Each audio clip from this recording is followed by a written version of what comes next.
it's Hannah, and welcome back to my channel, or hi, hello, if you're new here. If you're new here, hi, hello, and welcome. My name is Hannah. Thank you so much for checking out me and my YouTube channel. For today's video, I'm really excited because I had you send me in some of your assumptions about me. Now, I've been gathering assumptions for the past couple of weeks, so some of you probably will be seeing your assumption in this video, and you might have remembered seeing or sending it to me, and thank you, little shoemakers, for my assumption. Well, stay tuned for the video because your assumption just might be featured. Y'all see me in some really good ones, so let's go ahead and get right on into this video. My very first assumption comes from Instagram that someone assumes you're a trooper even when things are hard.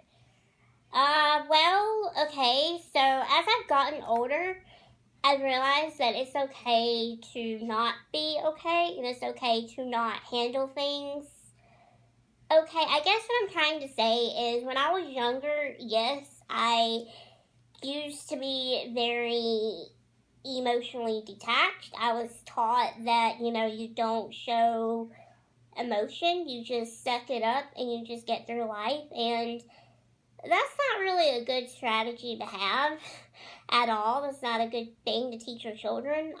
Everyone has emotions. Everyone has feelings. It's okay to cry. It's okay to be mad. It's okay to be sad. It's okay to be happy. These are normal feelings that you're going to have in life. So,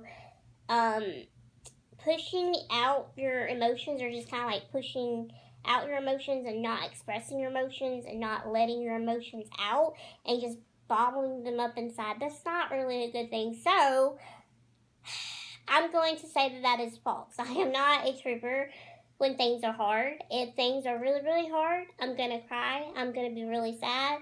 I'm going to express my feelings. I might even talk to some people about my feelings, and that's okay because that's a normal thing to do. You don't always have to live this life being tough and being strong and being brave. Sometimes being tough, strong, and brave is just crying and letting out your emotions and just being real with how you feel, and not suppressing that. Suppressing your emotions is really, really bad, and I have really learned that and have suffered some massive repercussions within the last 2 years of always suppressing my emotions, and because of that, I'm working and trying really hard to no longer suppress my emotions. I still have days where I catch myself suppressing my emotions, any emotion, and that's just not good. So, yeah, that's a false assumption. This is a funny one, and this one's also false. You can put false lashes on without tweezers.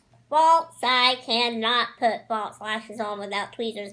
I really wish I could, though, and you would think with my fingers, I feel really bad showing my nails on camera because they just look so awful, but I mean to paint them. But anyway, yeah, it's false. With my long, little, lanky fingers, you would think that I could do it. But my fingers are actually way too long and get in the way, so I have to have tweezers. Plus, too, it's a little hard for me with my osteogenesis imperfecta to turn my wrist sometimes. So the tweezers, help me. So that's false. I can't put on false lashes without tweezers. But I am really jealous and really impressed of people that can. The rest of my assumptions will be coming from my YouTube community tab. The very next assumption is you have always enjoyed makeup and dressing up, even from a young age. Yes, I have. I have always loved dressing up and playing in makeup. When I was a little girl, I loved to play dress up more than anything. And as I've gotten older, I just really like putting outfits together. I love doing my makeup. That's just something that I have always enjoyed, even as a really little girl. So yes, that is true. Next assumption, you're a social butterfly but also enjoy being a homebody. Yes, that is very, very true.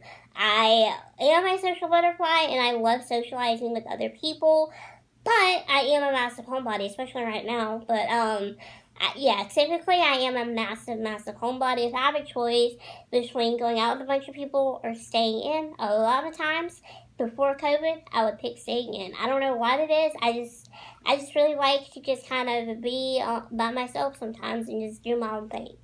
Next assumption, you're a social butterfly but also enjoy being a homebody. Yes, that is very, very true.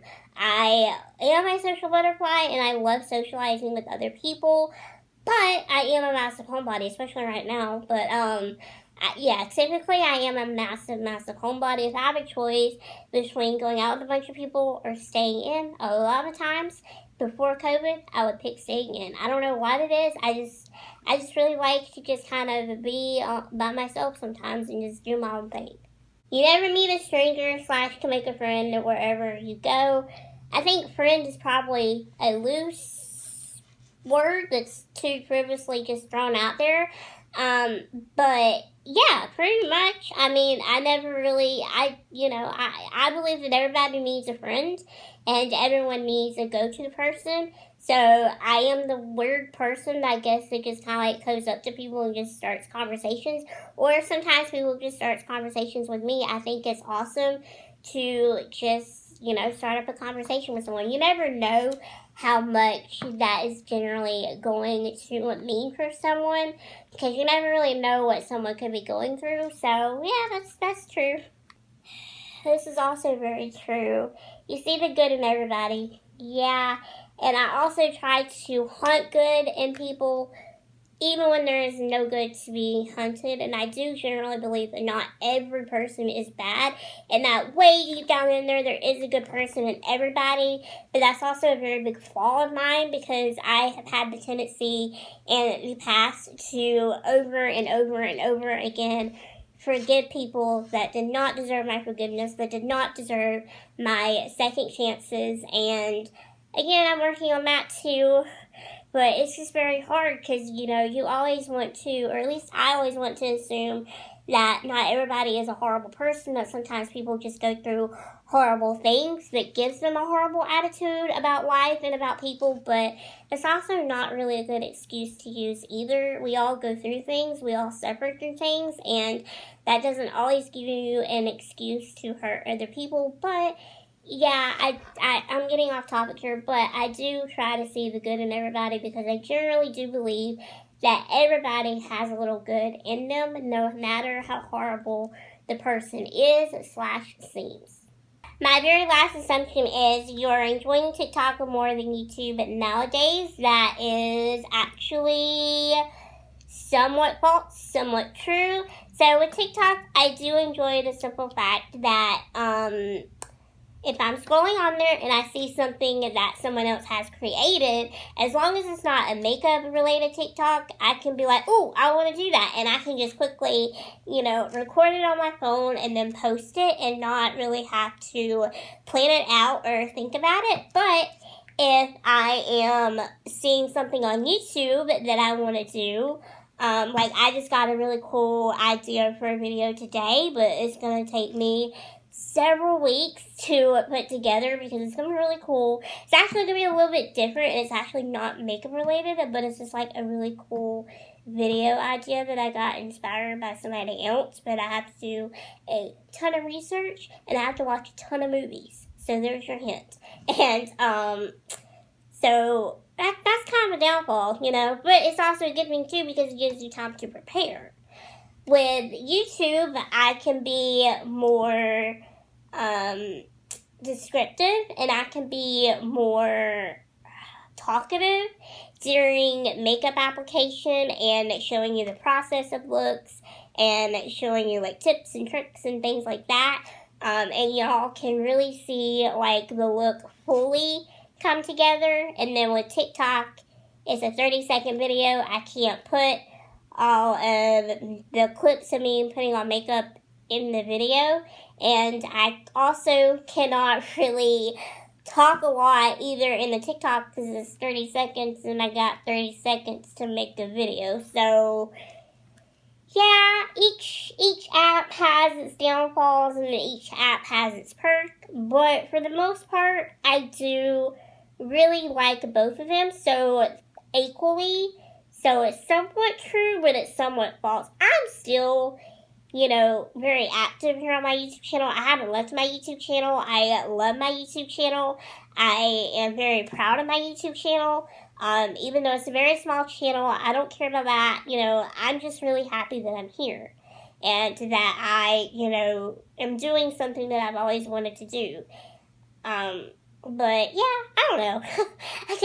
I guess what I'm trying to say here is that yeah, I do like both of them equally. So it's not 100% true, and it's not 100% false either. It's kind of half and half. Editing Hannah here, I accidentally deleted the clip of me ending off the video, but I really quickly want to thank you all so much for sending me in some really good assumptions. This was a lot of fun to film, and I definitely will be filming another one of these really soon. If you haven't already, do two things before you leave. Hit that like button while you are down there. It just kind of helps get the video out there into the algorithm. Number two is you can subscribe while you're down there as well if you haven't already. I'm here for you with new videos every Monday, Tuesdays, Thursdays, and Saturdays at 6 o'clock p.m. Eastern Time. You can also give me a follow over my social media handles because YouTube doesn't always do the greatest job at notifying my subscribers when I post and upload new videos. So that's another great way to keep up with me as well. And you're going to want to come back for Monday's video because I am testing out water-activated eyelashes. And that is going to be really fun and really exciting. So yeah, I will see you all in Monday's video. Bye, my little unicorn.